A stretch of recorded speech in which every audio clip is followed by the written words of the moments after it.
Hi, everybody, and happy President's Day, which is Monday, February 15th, 2016.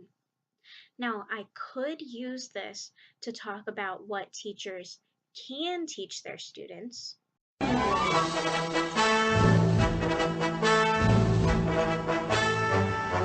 Hi-ho, do you know the names of the U.S. residents who then became the presidents and got a view from the White House loo of Pennsylvania Avenue?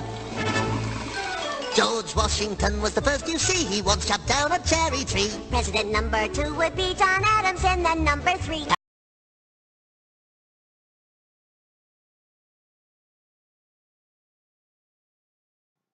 Or I could talk about the history of voting in the United States and how it went from a multitude of parties, including one called the Whig Party. President's Day, a brief description of political parties. The Whig Party. No, not WIG, like what Donald Trump wears. It started with a small group in 1824, but became larger in 1834, dissolving in 1852. Henry Clay and President John Quincy Adams opposed President Andrew Jackson and the then Democrats. There's a picture of John Quincy Adams and of President Andrew Jackson, which you might recognize from the $20 bill.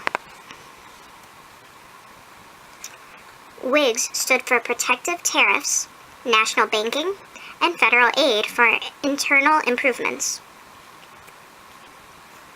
And it comes from the word Whigamore, which is a Scottish word for those opposing King Charles I in 1648.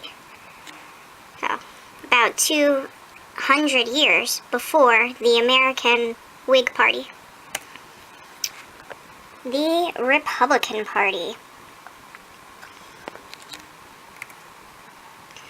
It's commonly referred to as the GOP, which stands for the Grand Old Party. It founded by the anti-slavery activists, modernists, ex-Whigs, and ex-Free Soilers in 1854. The Republican ideals have been incorporated into conservatism, which serves as an ideological core. Conservatism supports free market capitalism, free enterprise, business, strong national defense, deregulation, restrictions on labor units, social conservative policies, an example being abortion, and traditional Christian values, with the example of heterosexuality. The United States is a quote-unquote republic, where the people theoretically retain supreme control and offices of state are not granted through heritage. You're lucked out, George W. Bush. And you gotta work a little bit harder, Jeb. The Democratic Party. It was founded in 1828, which makes it the world's oldest active party. The basic ideologies include liberalism and progressivism. Liberalism advocates social and economic equality, along with the welfare state, supporting social programs, labor unions, universal health care, equal opportunity, consumer protection, and environmental protection. Making sure you get a great deal. Now that's progressive. The Independent Party. It's far right and established in 1967 by Bill Scherer and his wife. Their slogan, no North, no South, no East, no West, one great nation, heaven blessed. The ideologies include American nationalism, paleoconservatism, which stresses tradition, limited government, and civil society, anti-immigration, and protectivism, or the economic trade restraint. And what I view from these ideologies makes me think of xenophobia, which is the intense or irrational dislike or fear of people from other countries. Independent party. They don't play well with others. What I really wanted to talk about, since it's an election year, 2016, is this article, Raising a Mini-Me. And this article gives some suggestions for parents about how to kind of push their students, their children, into their own political views.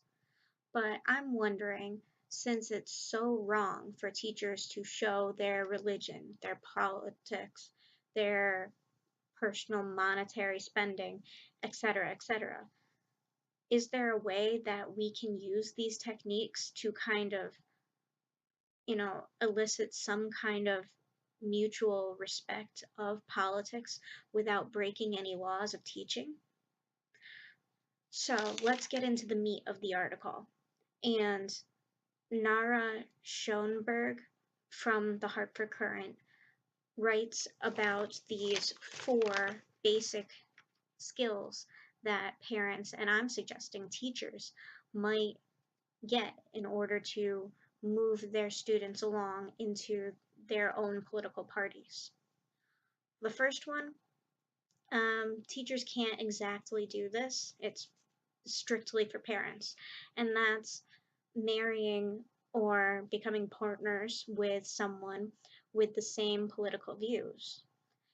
It's interesting that she states in the article that kids are more likely to side with the mother's political views than the father's, but 65% of Americans will side with their parents' political views, while the other 35 will go without or go against their parents. Problem. What's your plans? You gonna buy a broken down station wagon, drive across America like Jack, what is it? Kerouac. Mom. I read. Well, actually, I was hoping to borrow your car, Dad. It's got AC and stereo. Damn it, Max. Be serious for once. What do you actually intend to do with your life? Why is it always about what will you do? What will you do? What will he do? Oh, my God, what will he do? Do. Why isn't the issue here who I am? Because, Maxwell, what you do defines who you are. No, Uncle Teddy. Who you are defines what you do. Right, Jude? Surely it's not what you do, but it's the way that you do it. Tip number 2 in the article talks about talking about the news and politics at home.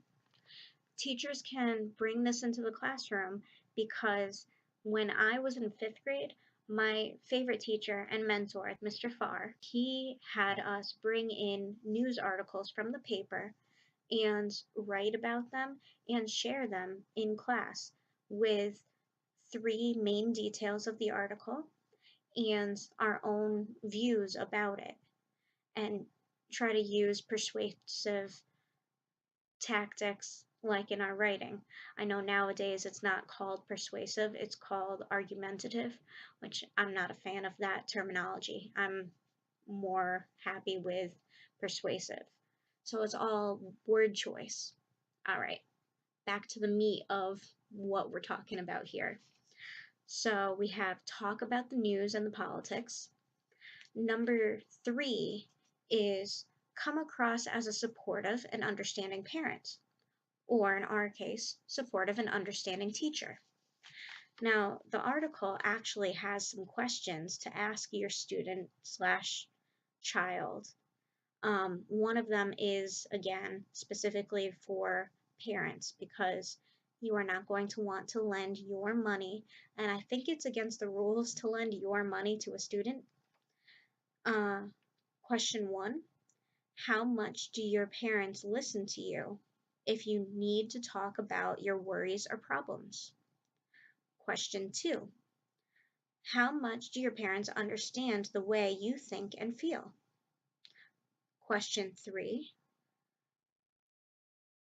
if how much can you count on your parents to lend you a few $100s if you really needed the money? So, like I said, the third one, not so much for teachers, but the first two really work.